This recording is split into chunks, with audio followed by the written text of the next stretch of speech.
Hoje eu finalmente decidi qual vai ser a small cap que eu vou colocar na minha carteira. Se você me acompanha no Instagram ou se você viu inclusive uma live recente que eu fiz com o pessoal da Levante aqui no canal, a gente falou um pouquinho sobre as small caps e sobre como elas podem estar alavancando a nossa carteira se a gente fizer boas escolhas. E aí o que aconteceu foi que nas últimas semanas eu realmente estava na função de escolher qual iria parar na minha carteira. Estava estudando aí umas 4, 5 e finalmente hoje eu decidi uma. Antes de eu passar para vocês qual é e quais são os dados que me fizeram investir nela, eu quero deixar claro para você que está chegando agora aqui no canal, que inclusive já vai se inscrever aqui no canal, acionar as notificações e deixar o seu like aqui no vídeo.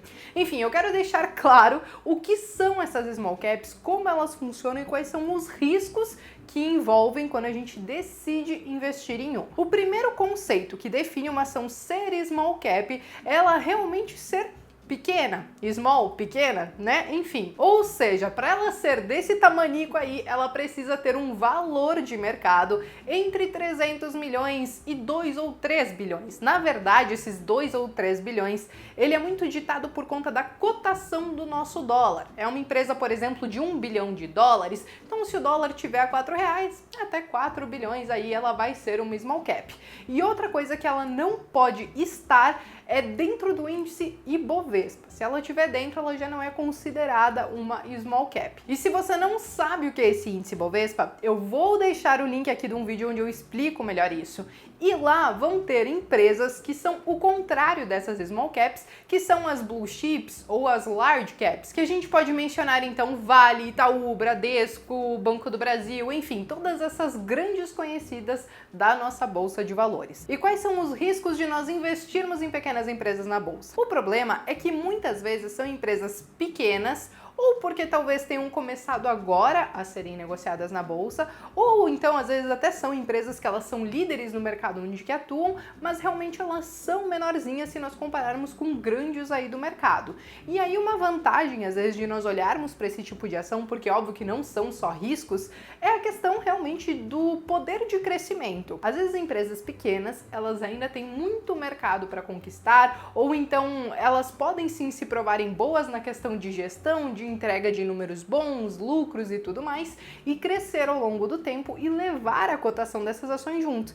Então, quando a gente coloca uma small cap na nossa carteira, vale nós ressaltarmos que tem sim alguns riscos, principalmente de ser uma empresa pequena e ela talvez não ter uma gestão boa e ela vir valer menos ainda, mas também tem a parte boa que se ela se valorizar, pode valorizar bastante, como foi o caso de Magazine Luiza, que ela valia aí seus 7, 8 reais, era uma small cap e despontou, como despontou aí nos últimos 2, 3 anos. Ok, passado esses conceitos básicos aí do que são small caps, hoje nós vamos falar da Card System, que está listada como Card 3 na nossa bolsa de valores e que foi a small cap que eu decidi colocar na minha carteira.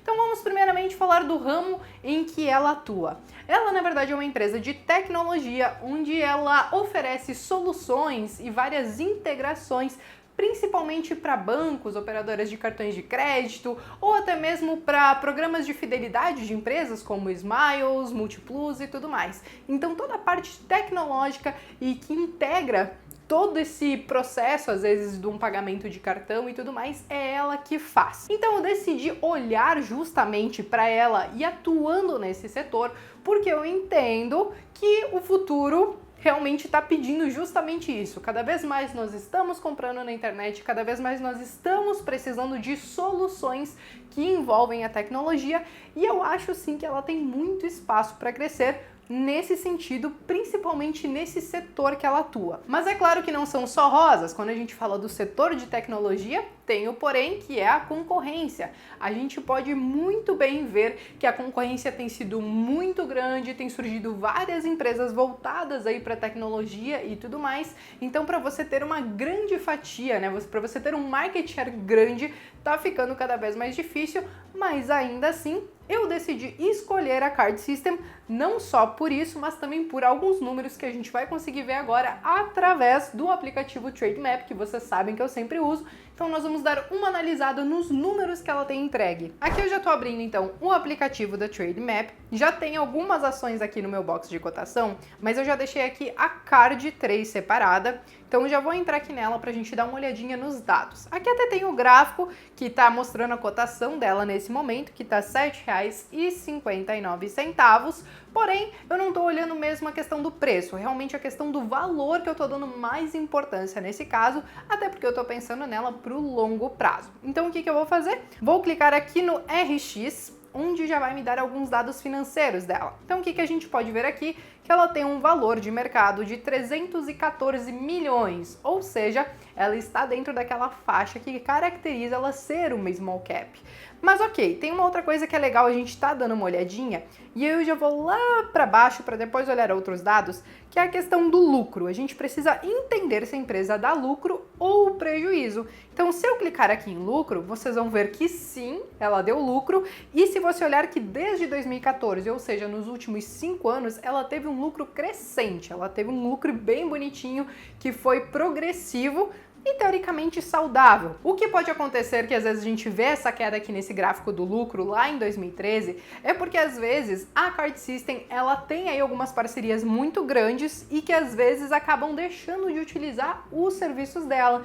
Isso aconteceu, por exemplo, com a HSBC, isso aconteceu com o Santander. Ano passado também um grande banco largou mão dela, mas aí vem um ponto bem positivo. Como vocês podem ver, ela tem entregue lucros constantes, mesmo quando essas empresas acabam saindo do jogo. Ou seja, ela tem um grande poder de dar a volta por cima e continuar entregando bons resultados, mesmo quando grandes parceiros caem fora. Já aproveitando que eu tô aqui embaixo na telinha, a gente pode olhar a questão da dívida dela, que se nós compararmos com o patrimônio líquido, ela não ocupa nem 15% desse patrimônio, ou seja, isso é muito bom, porque a gente sempre considera que se ela tiver uma dívida menor do que 50% do seu patrimônio líquido, já é legal, ou seja, que ela tem 15, então tá mais legal ainda. Bom, consequentemente, ela paga então dividendos, porque ela tem lucros constantes e teve lucros constantes nos últimos 5 anos, e aqui a média de dividendos dela, a gente pode ver que está na faixa de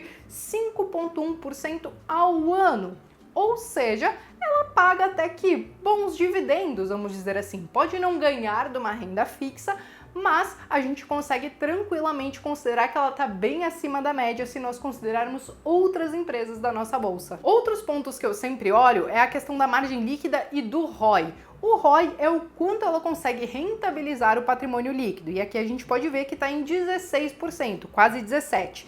Já a margem líquida talvez seja um ponto não tão positivo, porque está abaixo de 10%, porém, no meu entendimento, eu vejo que isso é porque ela é uma empresa pequena, ela tem que fazer grandes investimentos, estar sempre se atualizando no quesito tecnologia, e como ela tem muito para crescer e ela tem muito investimento que ela tem feito sim na própria empresa, essa margem acaba sendo bem pequenininha mesmo. Enfim, existem vários outros dados que a gente consegue estar olhando através desse aplicativo. A gente consegue inclusive olhar fluxo de caixa, DRE, tudo bem bonitinho, ver como foi aí os últimos 5 anos para a empresa, que é o que eu sempre recomendo para vocês.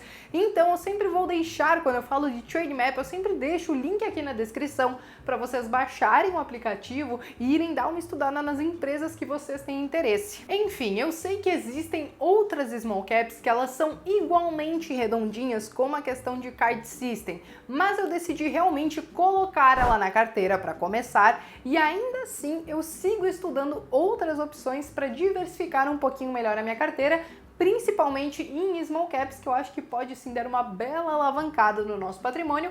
Isso, claro, se a gente fizer boas escolhas. E uma coisa que é bem importante frisar para vocês é que a ideia não é que vocês saiam comprando o Card System, porque esse vídeo não é uma recomendação, nada disso. É que vocês realmente peguem todos esses pontos que eu avaliei sobre ela e consigam aplicar sobre outras empresas que vocês têm interesse. Vão lá, deem uma fuçadinha, utilizem esse exemplo para replicar em outras ações que talvez vocês queiram estar colocando na sua carteira e entender se realmente pode ser ou não uma boa você colocar o seu dinheiro nesse tipo de ação. Mas aí, é claro, agora eu quero saber de vocês. Tem alguma outra small cap que vocês estejam aí de olho ou que vocês tenham na carteira e que vocês achem tão boa ou talvez igualmente boa a uma Card System? Eu cheguei a dar uma olhadinha em Home, em FES, ainda estou estudando elas, mas eu quero saber de vocês, então escrevam aqui nos comentários e eu vejo vocês numa próxima.